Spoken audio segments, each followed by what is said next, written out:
Heidegger, le principe de raison, le cours. Chapitre 13. Le fond et le jeu. Le principe de raison s'énonce. Nihil est sine ratione. Rien n'est sans raison. Nichts ist ohne Grund. Grund, fond, raison est la traduction de ratio. Une traduction devient une tradition. Là où le parler des termes fondamentaux passe, est traduit d'une langue historique dans une autre. Une tradition qui se durcit peut dégénérer en fardeau et en obstacle. Elle le peut parce que la tradition, Überlieferung, est proprement ce que dit son nom. Une transmission, une remise, une livraison, einliefern, au sens du latin liberare, une libération. En tant que libération, la tradition dégage et met en lumière les trésors cachés de ce qui fut et n'a jamais cessé d'être, même si cette lumière n'est qu'une aube encore hésitante. Que Grund soit la traduction de ratio veut dire que la ratio s'est transmise à nous dans le Grund. Transmission qui, de bonne heure, retrouve déjà un sens double. À vrai dire, la transmission de la ratio au double sens de la raison et de la raison ne prend figure nette et devient décisive que là où la dispensation de l'être marque l'époque qui, suivant la chronologie historique, est dite les temps modernes. Du reste, si l'être et la raison sont même chose, la dispensation moderne de l'être doit aussi affecter, modifier le sens double qu'avait autrefois ratio pour les Romains. Si éloigner le sens de Grund, sol et terre, puisse être de celui de Vernunft, raison, qui se reflète à l'acte de percevoir, Vernehmen, n'entendre, les deux significations n'en sont pas moins réunies de bonne heure dans le double sens de ratio, bien que non considérées expressément dans leur mutuelle apparence. Ou, plus exactement, dans la signification du mot ratio sont marquées d'avance les deux directions du double sens, raison et raison. En effet, que signifie ratio? Nous prétendons par une traduction, à savoir compte, mais le compte doit être ici entendu au sens du verbe reor, auquel se rattache le substantif ratio. Compter veut dire régler une chose sur une autre, mettre en avant une chose comme telle. Ce comme quoi une chose est mise en avant, c'est là ce qui est posé à sa base, supposé. Ce sens large du verbe compter est également déterminant pour celui du mot calcul. On parle de calcul mathématique. Mais il en est une autre, encore une époque où Hölderlin, dans les remarques sur les traductions d'Oedipe Roi et d'Antigone de Sophocle, ce poète donne au mot calcul un sens plus profond. Ouvrons les remarques sur Oedipe. Édition de Stuttgart, version 196. Nous y lisons. Ajoutons qu'aux autres œuvres d'art, comparées à celles des Grecs, manque une sur-authenticité. Jusqu'à présent du moins, elles ont été jugées suivant l'expression qu'elles laissaient, plutôt que d'après un calcul fondé sur les lois ou d'après quelques autres procédés servant à la production du beau.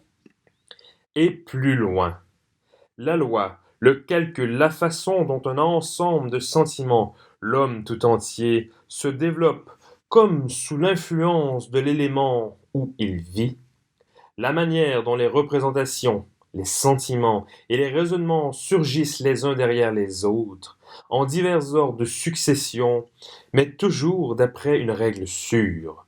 Tout cela dans le domaine du tragique. C'est plutôt un équilibre qu'une simple succession. Enfin, les remarques sur Antigone commencent ainsi. La règle, la loi calculable d'Antigone est à celle d'Œdipe comme est à de sorte que l'équilibre penche plutôt du début vers la fin que de la fin vers le début. Pour autant que ces deux dernières remarques parlent d'équilibre, le calcul dont il est ici question paraît être entendu, lui aussi, en mode quantitatif et mécanique, disons mathématique. Mais l'équilibre auquel Hölderlin est celui de la balance, c'est le balancement de l'œuvre d'art, c'est-à-dire ici l'équilibre propre à l'exposition tragique du drame. La ratio est calcul, compte, dans un sens large, élevé, qui nous est du reste habituel. Compter au sens de régler une chose sur une autre, c'est toujours mettre en avant quelque chose. C'est donc un acte qui, en lui-même, revient à donner, c'est un redere. La ratio ne va pas dans le sens du redendum, mais suivant le contexte offert par l'histoire de l'être et dans lequel parle la ratio plus tard, comme raison et comme raison, le redendum a à chaque fois un autre sens. À l'époque moderne, il recèle le moment d'une exigence absolue et générale, celle de l'indication des raisons déterminables par le calcul mathématique et technique, l'exigence totale, rationalisation. Lorsqu'il parle du principium randedae rationis, Leibniz parle bien latin, mais non pas à partir de la langue des anciens Romains. Et pourtant, le sens qu'avait ratio pour les Romains s'est bien transmis à nous dans les représentations que le mot raison et raison évoque pour les modernes. Mais comment la ratio, au sens ancien, a-t-elle pu se diviser en deux, de telle sorte qu'elle parle de deux manières, comme raison et comme raison? Comment a-t-elle pu en arriver là? C'est ce qui, déjà, a dû apparaître clairement à ceux qui m'ont écouté avec attention. Il faut toutefois que nous nous arrêtions un peu sur ce comment, car la scission dont nous parlons est une bifurcation de la ratio qui tire à la fois vers la raison, Vernunft, et vers la raison, Grund.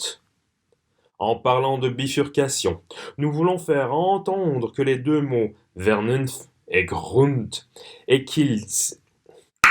ce qu'ils disent tendent comme deux branches à s'écarter, mais que pourtant ils sont retenus par un même tronc, par un même fût.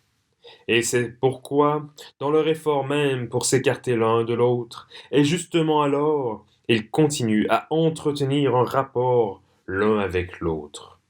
Le terme du vieux allemand pour la branche fourchue, pour le tronc en U, pour tout arbre d'un pareil jet est dit Schwesel, les troncs jumelés. De pareils jumelés se rencontrent assez souvent parmi les vieux et très droits sapins de la haute forêt noire. Comment la ratio se dédouble-t-elle ainsi? La ratio veut dire compte, Rechnung, au sens large. En ce sens où l'on dit, à propos d'une chose, que l'on compte, Rechnet. Avec ceci et sur cela, nous disons aussi on compte, Jahast, Zahalnen, interviennent ici. Dans le compte, quelque chose est présupposé, substitué, non pas arbitrairement, ni au sens d'une conjecture, d'un simple soupçon. On suppose ce à quoi tient précisément qu'une chose est telle qu'elle est. Ce qui est ainsi supposé, calculé, et ce à quoi tient, ce qui est là devant nous, ce qui soutient le résultat du compte. Ainsi la ratio est la base, le sol, c'est-à-dire le fond, Grund. Le compte qui suppose présente ainsi une chose comme telle chose. Présenter une chose comme telle chose, c'est alors la produire devant soi, c'est prendre chaque fois devant soi, vornimmt, une chose qui est sous nos yeux et, l'entreprenant ainsi, percevoir, vernimmt, l'aspect et figure de ce qui l'aspect et figure de ce sur quoi l'on compte et avec quoi l'on compte. En tant qu'un tel percevoir, Werner le compte, la ratio et la raison, Vernunft. Essayons de penser le principe de raison comme dire concernant l'être. Le principe dit être et raison, le même. Cette parole, comment la méditer?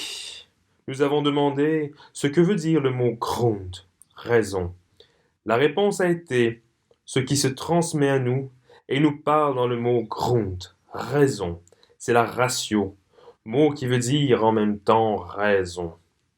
Nous avons expliqué comment la ratio est une fourche, un jumelé, la question qui revenait en arrière pour demander ce que le principe de raison nous dit de l'être. C'est ainsi transformé et maintenant demande comment la ratio et l'être sont-ils même chose? Le terme a deux branches, ratio, qui nous parle en lieu et en place du mot Grund, et qui nous parle en un double sens. Ce terme, d'une façon générale, indique-t-il une mutuelle appartenance, autant dire une identité avec l'être. À première vue, rien de semblable n'apparaît dans le mot ratio. Ni l'une ni l'autre des deux branches du mot fourchu, compte à rendre, ni la raison ne nomme l'être d'une manière immédiate. La question devant laquelle le principe de raison nous place est la suivante. Comment l'être et la ratio sont-ils le même?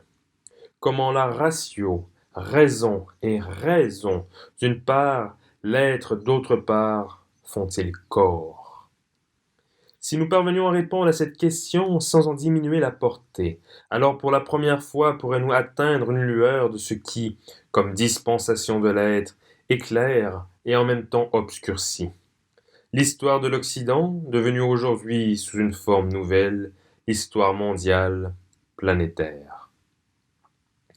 Lorsque nous demandons comment l'être et la ratio à deux branches sont et même chose, c'est-à-dire font corps, il semble que ce qui fait question, ce soit simplement de placer dans l'appartenance mutuelle ainsi affirmée, d'une part l'être et d'autre part la ratio.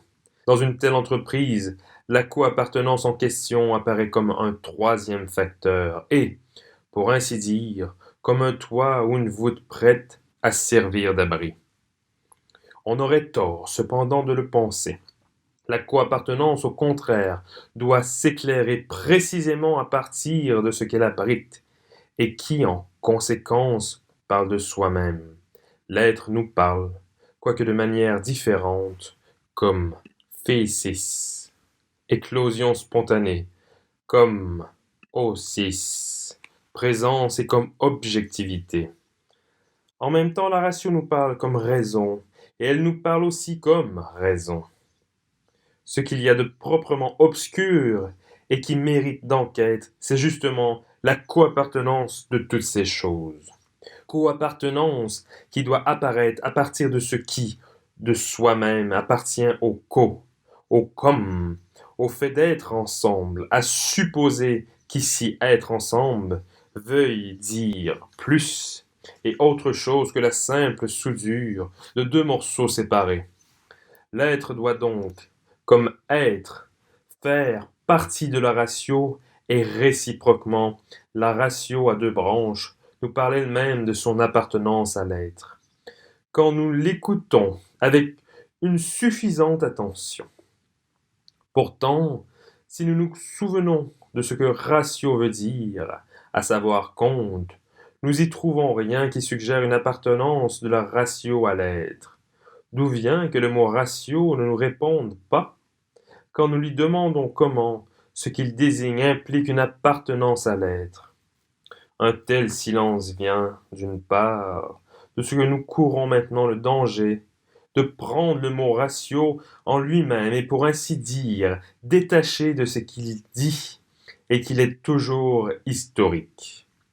Si d'autre part, nous tâtonnons dans l'obscurité quant à l'appartenance de la ratio à l'être, c'est parce que nous perdons de vue beaucoup trop facilement que le mot être lui aussi ne parle jamais qu'historiquement. Un enseignement décisif s'en dégage pour nous.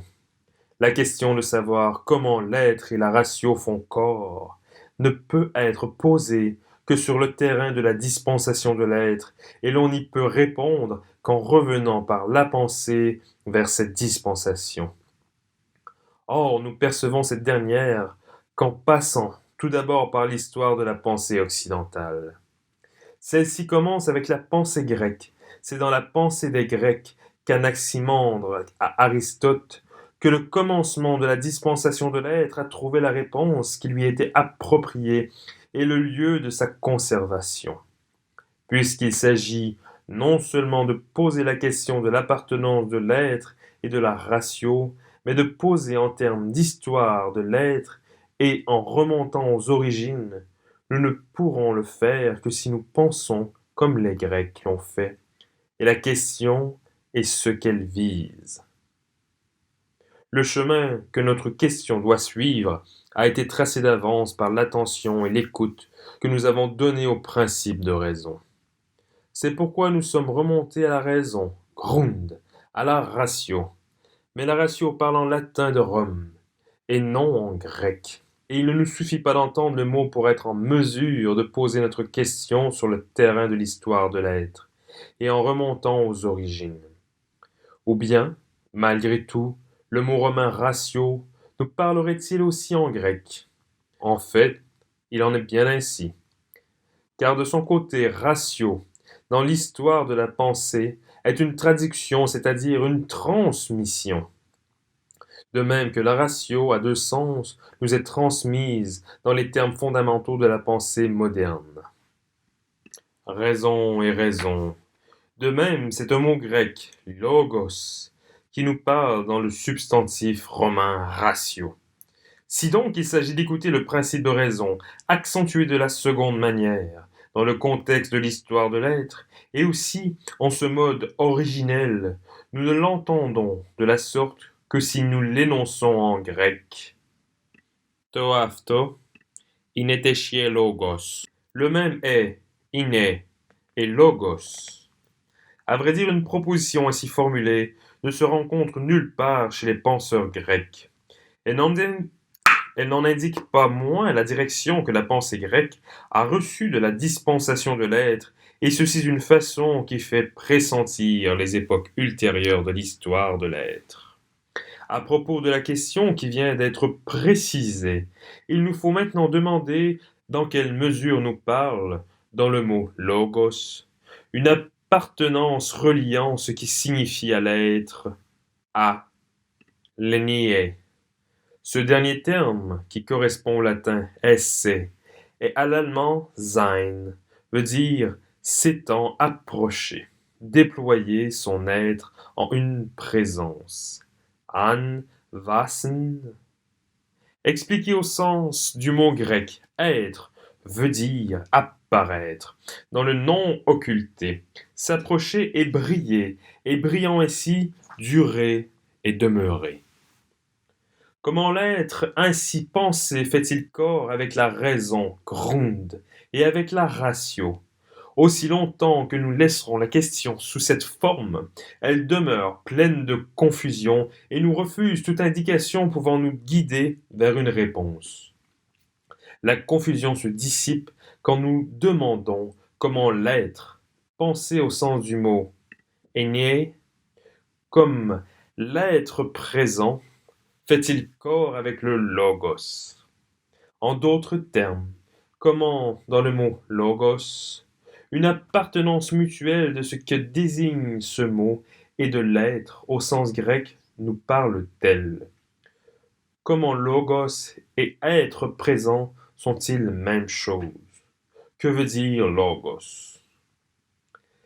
Si nous voulons, avec prudence requise, examiner cette question décisive, mais qui n'est pas simple, nous avons déjà fait un grand pas lorsque nous ne perdons plus de vue ce que les exposés précédents ont fait ressortir. C'est à savoir une vue bien simple, mais que, parce qu'elle est simple, nous inclinons à prendre trop à la légère. Que nous découvre-t-elle? Elle nous découvre que raison et raison, Grund und Vernunft, sont la traduction, c'est-à-dire, comme nous le savons maintenant, de la transmission historique de ratio à deux sens. Et la ratio, à son tour, est la traduction, c'est-à-dire la tradition historique du logos. Puisqu'il en est ainsi, nous ne pouvons penser le mot logos ni à partir de nos conceptions tardives de la raison et de la raison, ni même au sens de la ratio latine. Alors, de quelle manière? À la manière grecque, au sens de la pensée du dire grec.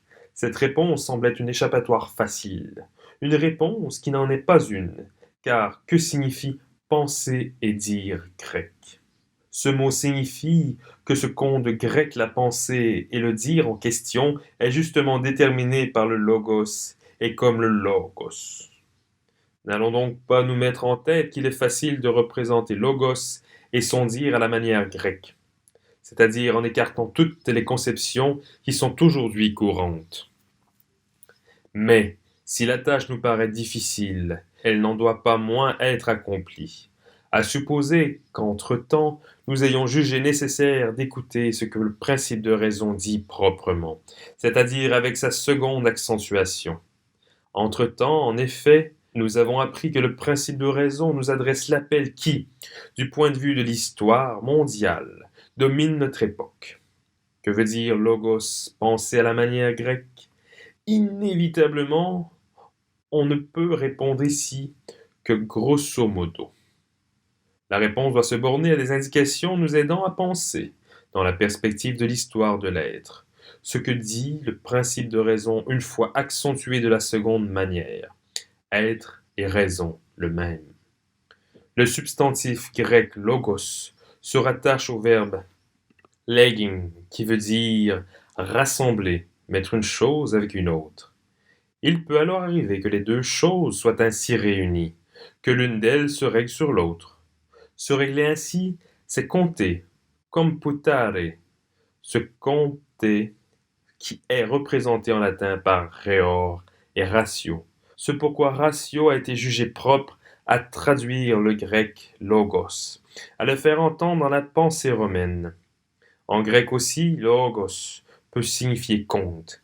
C'est le compte par lequel une chose est réglée sur une autre. Et ce règlement est ici ce que, d'une façon encore plus générale, nous appelons la relation d'une chose à une autre. Logos peut être synonyme du latin relatio, relation, rapport. Mais pourquoi peut-il l'être? Parce que logos et legging désignent quelque chose de plus essentiel que cet acte de rassembler ou de compter dont nous venons de parler. Le verbe legging, en effet, a aussi le sens de dire, et logos signifie l'énonciation de la parole. N'importe quel dictionnaire nous l'apprend.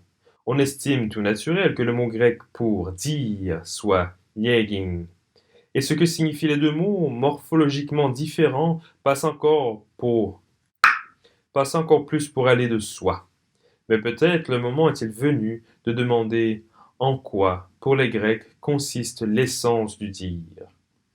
Pour la pensée grecque, dire signifie amener à paraître, faire apparaître une chose avec la figure qui lui est propre, la montrer dans la façon dont elle nous regarde. Et c'est pourquoi, la disant, nous voyons clair en elle. Mais pourquoi le dire est pour les Grecs un legging, un logos? Parce que legging signifie rassembler, mettre l'un avec l'autre. Or, ce mettre, leggen, en tant qu'il rassemble, abrite, conserve et préserve, est un laisser-entendu devant, qui fait apparaître la chose présente et entendue sur nos yeux. Mais ce qui est ainsi étendu sous nos yeux, c'est ce qui de soi-même est présent. Legging et logos veut dire laisser la chose présente étendue sous nos yeux dans sa présence. Logos désigne également en tant que legomenon, la chose dite, c'est-à-dire montrer la chose étendue devant nous en tant que telle, la chose présente dans sa présence. Nous disons l'étant dans son être. Logos nomme l'être Sein, mais en tant qu'il est, ce qu'il s'étend devant nous, das Vorliegende. Le logos est ainsi la couche première, la prémisse, Vorlange, ou prémisse, ce sur quoi les autres choses s'étendent et reposent. Nous disons le sol, le fond. Logos désigne le fond de la raison, Grund. Logos est à la fois présence et fond, présence et raison. Être et raison se tiennent dans le logos. Le logos désigne cette cohérence de l'être et de la raison. Il la désigne pour autant qu'il dit à la fois d'un côté « laissez la chose étendue devant nous », laissez éclore, s'ouvrir d'elle-même. C'est logos au sens de physis, être, et de notre côté, laisser s'étendre avant, c'est-à-dire étendre d'abord. Constituer un sol capable de porter, c'est logos au sens de grund, fond, raison. Le logos nomme à la fois l'être et la raison. Mais dans cette dénomination, la distinction de l'être et de la raison demeure cachée et, avec leur distinction, leur mutuelle apparence. C'est seulement pour un unique moment, un haut moment peut-être suprême de la dispensation de l'être, que la mutuelle apparence de l'être et de la raison arrive à parler dans le mot logos. À l'aube de la pensée grecque, le mot a été prononcé par Héraclite au sens que nous venons d'expliciter. Mais logos est en même temps un mot qui voile. Il ne fait pas apparaître comme tel la coappartenance de l'être et de la raison. On pourrait maintenant s'attendre à ce que la suite de l'histoire de la pensée, cette coappartenance s'éclaire de plus en plus. Tel n'est pas le cas, et c'est justement le contraire qui a lieu. La distinction de l'être et de la raison est d'abord devenue visible, mais non sans une différence qui, en tant que relation entre l'être et la raison, les renverserait l'une et l'autre à leur appartenance mutuelle. L'être et la raison apparaissent comme différents, mais seulement au sens de deux choses séparées et écartées l'une de l'autre. Toutefois, comme la coappartenance de l'être et de la raison prédomine en secret, la rupture n'est pas complète entre les deux termes séparés et elle n'aboutit pas à une absence totale de relation. Au contraire, la raison est représentée comme une chose qui est bien différente de l'être, mais qui est rapportée à ce que l'être lui-même détermine, c'est-à-dire les temps. C'est ainsi que la coappartenance de l'être et de la raison prédomine en secret. Elle n'apparaît jamais en lumière, encore moins entre-t-elle dans la pensée qui la comprendrait, ni à partir de l'être et de l'aspect sous lequel il s'est dispensé, ni à partir de la raison et de ses formes. Au lieu de la coappartenance, une idée qui semble aller de soi prend une place toujours plus grande dans l'histoire de la pensée, et c'est celle que nous venons de formuler au début de ce cours. Tout ce qui est a une raison. Cette affirmation est familière à notre pensée représentative. Comment cela? Elle lui est familière parce que cette pensée considère l'étant pour autant qu'il est ou tel, et qu'ainsi l'être à l'être en vue est, avec lui, bien qu'à son insu, quelque chose qui ressemble déjà à la raison. C'est pourquoi il est naturel à cette pensée de demander les raisons et de remonter au principe.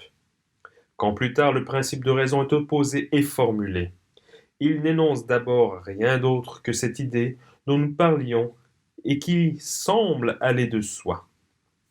Le principe lui-même, qui pour ainsi dire en sanctionne l'évidence, la réclame aussi pour lui-même. Le principe de raison est ainsi accepté comme loi immédiatement évidente de la pensée. D'où vient cela?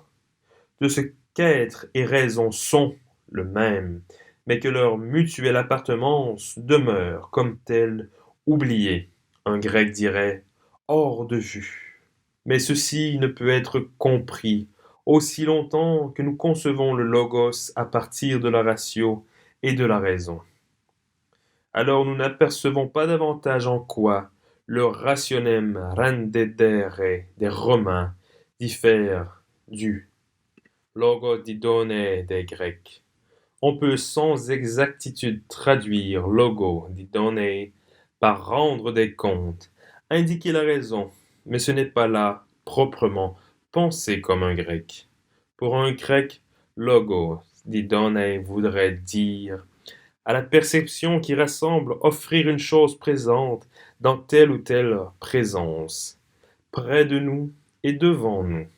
C'est parce que tout étant demeure déterminé par l'être, à savoir par la fondation, que l'étant lui-même est toujours appuyé sur des raisons, qui est fondé, et ceci de façon différente, mais dont la diversité et l'origine ne sauraient être examinées ici. Nous allons montrer brièvement, en nous limitant à deux perspectives, comment l'être et la raison ont été associés dès l'aurore de la pensée, de telle sorte toutefois que leur mutuelle appartenance et l'origine de celle-ci sont restées invisibles. Leurs associations s'est alors trouvée à être une dissociation. À vrai dire, une fois aperçue cette étrange corrélation, il est facile, comme toujours, en de pareils cas, de la découvrir partout ailleurs et de la faire ressortir. L'être, entre autres noms qui lui ont été donnés à l'aube de la pensée occidentale, a été désigné comme logos. Le même penseur, Héraclite, qui utilise ce mot, nomme aussi l'être phésis. L'être laisse éclore en même temps qu'il rassemble et abrite. Il est pour autant ce premier ou de tout ce qui rassemble, toute chose d'abord éclot pour remplir une durée, et d'où elle sort, pour prendre place parmi les choses écloses et dévoilées. En tant que logos, l'être est le premier, ce à partir de quoi les choses présentes sont présentes. Il est en grec, to proton antenne, le premier d'où, ce à partir de quoi commence tout ce qui est, et d'où une fois commencé il demeure régi. Commencer se dit en grec arkin. Se déployant ainsi, le logos devient tout protonotev, c'est-à-dire archi. En latin de Rome, le principium. Que toute pensée et tout effort, tout comportement de l'homme, dès qu'ils sont liés à des représentations, sont en quête de principes et se tiennent à des principes, voilà qui résulte de l'essence de l'être comme logos et comme phiosis. C'est ici qu'est instituée la coappartenance de l'être, du principe et de la ratio, de l'être et de sa raison entendue comme fondement rationnel. Seulement, tout cela ne va nullement de soi. C'est au contraire un unique secret, celui d'un destin unique en son genre. À savoir, ce à quoi tient chaque fois qu'il en soit ainsi, et pas autrement d'une autre chose. Ce à quoi tient qu'une chose soit, et qu'elle soit telle et non autre, apparaît comme ce qui en répond. Ce à quoi tient, comme à une chose déjà présente, qu'il en soit ainsi, ce qui en répond se dit en grec aitin. Les Romains traduisirent le mot par causa. Nous disons ursace, chose primordiale, cause. Cause et principe ont le caractère de ce qui fonde et, parce qu'ils procèdent de l'essence du fond, grund, ils appartiennent à l'être comme le fond. C'est pourquoi désormais principe et cause déterminent l'étant et régissent toute représentation de l'étant. L'appel et la domination des principes et des causes deviennent si vite naturels et si clairs que tout semble se passer, comme s'ils étaient les premiers et les seuls à déterminer l'étant dans son être. On ne sait d'ailleurs pourquoi ni de quel lieu. Si à l'époque moderne, l'être a été défini au sens transcendantal comme objectivité et celle-ci comme condition de possibilité de l'objet, l'être, si l'on peut dire, disparaît alors au profit de ce qu'on appelle la condition de possibilité, et qui est de la nature de la raison et de la fondation au sens rationnel de ces deux mots. Nous avons été conduits à éclairer l'assimilation que nous avions faite de l'histoire de l'être à la dispensation de l'être. Et, à cette occasion, nous avons indiquer que l'être se retire en même temps qu'il se dispense et s'éclaire. Notre propos sur le retrait est demeuré obscur et, pour maintes oreilles, a sonné comme une affirmation mystique, sans aucun fondement dans les choses. À présent, nous pouvons mieux entendre les mots « retrait de l'être ». Ils veulent dire que l'être se voile comme être. Plus précisément, il soustrait à notre vue l'appartenance mutuelle qui unit à la raison comme logos et qui est initialement liée à la dispensation de l'être. Mais le retrait ne se réduit pas à une occultation. L'être, au contraire, lorsqu'il voile son essence, fait apparaître autre chose, à savoir la raison ou fond, Grund, sous la forme des arche, atiae, des rationes, des causae, des principes, des causes et des fondements rationnels. L'être qui se retire laisse derrière lui ces figures de la raison dont l'origine toutefois demeure inconnue. Mais cette inconnaissance n'est pas sentie comme telle, car tout le monde sait bien que tout ce qui est a une raison, et personne n'y voit rien d'extraordinaire. Ainsi l'être, dans le retrait, se dispense à l'homme de telle façon qu'il dissimule son origine essentielle derrière le voile épais de la raison, Grund, au sens rationnel, derrière le voile des causes et de leurs figures. Accentué de la deuxième manière, le principe de raison dit être et raison, le même. Parole qui s'éclaire quand notre pensée revient en arrière, vers la dispensation de l'être, et que nous entendons comment parle, dans la langue d'Héraclite, le terme fondamental logos. Accentué de la deuxième manière, le principe de raison n'est pas une proposition métaphysique, mais une proposition qui est pensée en rapport avec la dispensation de l'être. Pour le formuler avec plus de précision, il faudrait l'énoncer ainsi.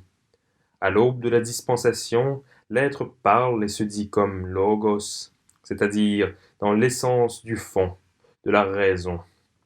À l'aube de la dispensation de l'être, être et raison sont le même, et ils demeurent aussi, mais dans une mutuelle appartenance qui se relâche et devient une différence, elle-même variable suivant les époques de l'histoire.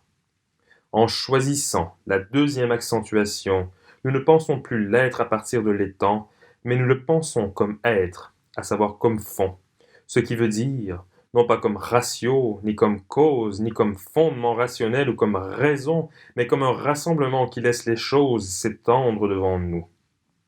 Or l'être et le fond ne sont pas une uniformité vide, mais bien la plénitude cachée de ce qui, dans la dispensation de l'être, apparaît dès l'abord comme histoire de la pensée occidentale. Lorsque nous avons, pour la première fois, expliqué la seconde façon d'accentuer le principe de raison, nous avons employé la formule être et raison font le même. En même temps, nous disons l'être l'abîme. Dans la perspective de la dispensation, l'être, comme nous le dit son appellation première, logos, est la même chose que la raison, le fond. Pour autant que l'être s'étend comme fond, il est lui-même sans fond, non pas qu'il se fonde lui-même, mais parce que toute fondation, même celle de soi-même, par soi-même, et justement celle-là, demeure inappropriée à l'être comme fond. Toute fondation, et même toute apparence de pouvoir être fondée, ne pourrait que rabaisser l'être au niveau de ce qui est. L'être en tant qu'être demeure sans fond. Le fond, celui qui devrait d'abord fonder l'être, demeure loin de l'être, sans rapport avec lui. L'être, le sans fond, le sans raison, l'abîme. Cette formule a-t-elle simplement sa place à côté de notre première formule? Être et raison, le même? Ou bien s'exclut-elle l'une de l'autre? En fait, elles semblent bien s'exclure, si nous suivons les règles de la logique ordinaire. D'après ces règles, dire être et raison, le même, c'est dire être égale raison. Comment alors venir encore dire l'être, le sans raison? Mais c'est justement là ce qu'il nous faut penser, à savoir que l'être est sans raison, pour autant qu'être et raison le même, pour autant que l'être est, fond qui fonde, et seulement pour autant, il n'y a pas de fond. Considérons donc cet état de choses et fixons sur lui notre attention. Nous observons alors que nous avons sauté hors du domaine de la pensée jusqu'ici connu et que nous nous trouvons en plein saut. Mais ce saut ne nous fait-il pas tomber dans un abîme sans fond? Oui et non. Oui, pour autant qu'il est désormais impossible de ramener l'être à un terrain, au sens où l'étang est un pareil terrain, et de l'exprimer par lui. Non, pour autant qu'à présent, et pour la première fois, l'être doit être pensé comme être, en tant qu'il est. Ce qu'il faut penser, il devient à partir de sa vérité, le déterminant, ce qui donne la mesure. Le mode de la pensée doit prendre ses mesures sur cette mesure, mais de nous-mêmes, nous ne pouvons, par aucun calcul ni aucune mensuration, tirer à nous cette mesure et ramener le soin de la donner. Tous deux, mesurer et don de la mesure, demeurent pour nous ce qu'aucune mensuration peut atteindre. Le saut, toutefois, fait si peu tomber la pensée dans un abîme sans fond, au sens du vide total, que lui seul permet la pensée de se conformer à l'être comme être, c'est-à-dire à la vérité de l'être.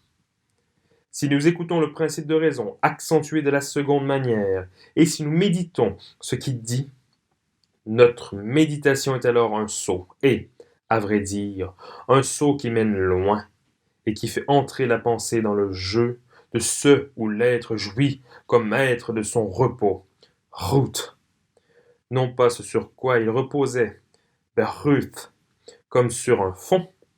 Par un tel saut, la pensée mesure toute la portée et la grandeur de ce jeu où se joue notre condition d'homme.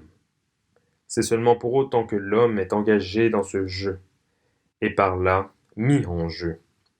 Qui peut vraiment jouer et demeurer dans le jeu? Dans quel jeu? À peine avons-nous quelque expérience de ce jeu, et nous n'avons pas encore considéré son être, Wesen, c'est-à-dire ce qu'on joue, ce que le joue et comment le jeu doit être pensé. Assurer comme nous le faisons que le jeu en question, où l'être jouit de son repos, est un jeu d'un haut niveau, et même le jeu suprême, et qu'il est libre de tout arbitraire.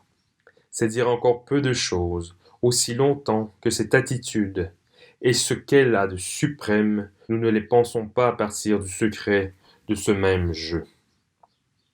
Toutefois, la façon de penser suivie jusqu'à nos jours n'atteint pas à une telle altitude, car dès qu'elle essaie de penser le jeu, c'est-à-dire de se représenter à la manière, elle le prend pour quelque chose qui est. Or l'être d'un étant requiert une raison. Il en faudrait donc aussi pour le jeu.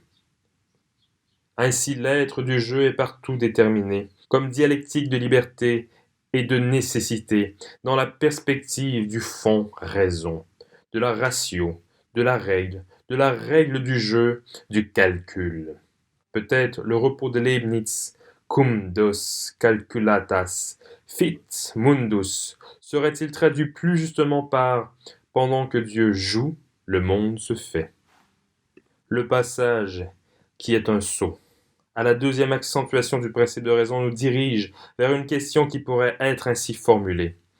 Voyons les choses telles qu'elles sont. Quand nous déterminons l'être du jeu à partir de l'être comme fond, ou bien devons-nous penser l'être et le fond, l'être comme abîme, à partir de l'être du jeu? C'est à savoir de ce jeu dans lequel nous sommes engagés, nous autres mortels qui ne sommes que si nous habitons près de la mort, laquelle, parce qu'elle est la possibilité suprême de l'existence, Dasein, peut projeter la clarté la plus haute sur l'être et la vérité. La mort est le don encore impensé de la mesure de l'immense, c'est-à-dire du jeu suprême auquel l'homme est conduit sur son chemin terrestre et où lui-même est mis en jeu. Mais faisons-nous plus que de jouer lorsqu'à présent, à la fin d'un cours sur le principe de raison, nous introduisons presque de force les idées du jeu et de la co-appartenance, qui relient au jeu l'être et la raison. Ainsi peut-il sembler, aussi longtemps que notre pensée continue à ignorer la dispensation de l'être, c'est-à-dire aussi longtemps que nous ne confions pas, car la commémoration à cette contrainte libératrice qui nous rattache à la tradition de la pensée.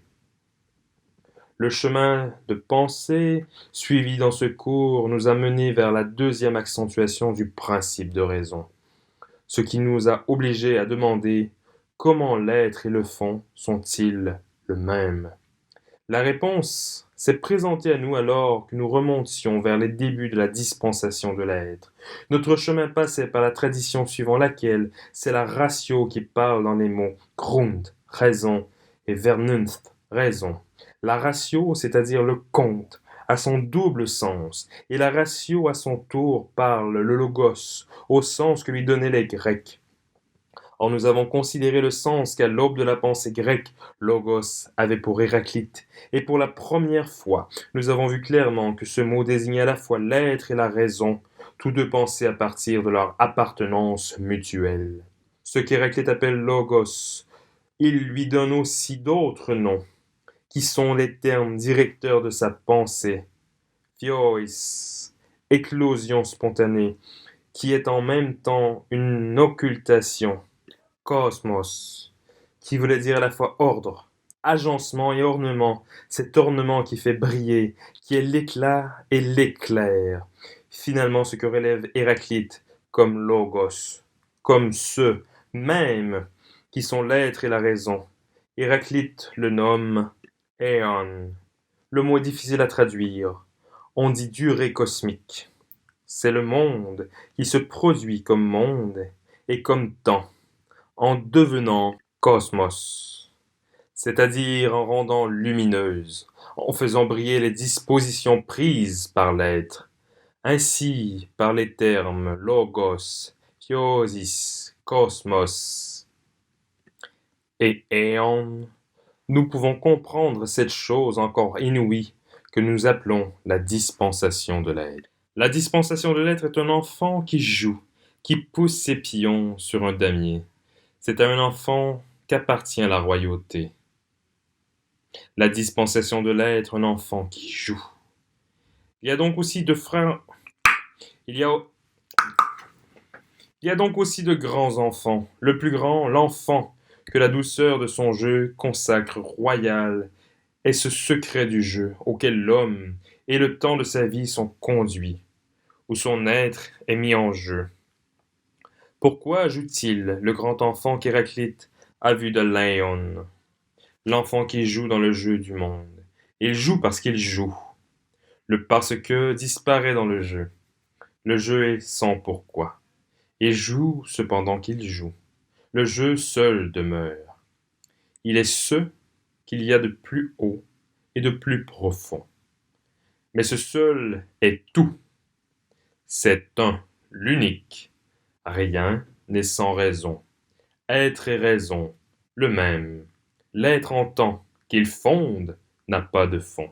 C'est comme sans fond qu'il joue ce jeu qui nous dispense en jouant l'être et la raison. La question demeure de savoir si et de quelle manière, en entendant les thèmes et motifs de ce jeu, nous entrons dans le jeu et jouons le jeu.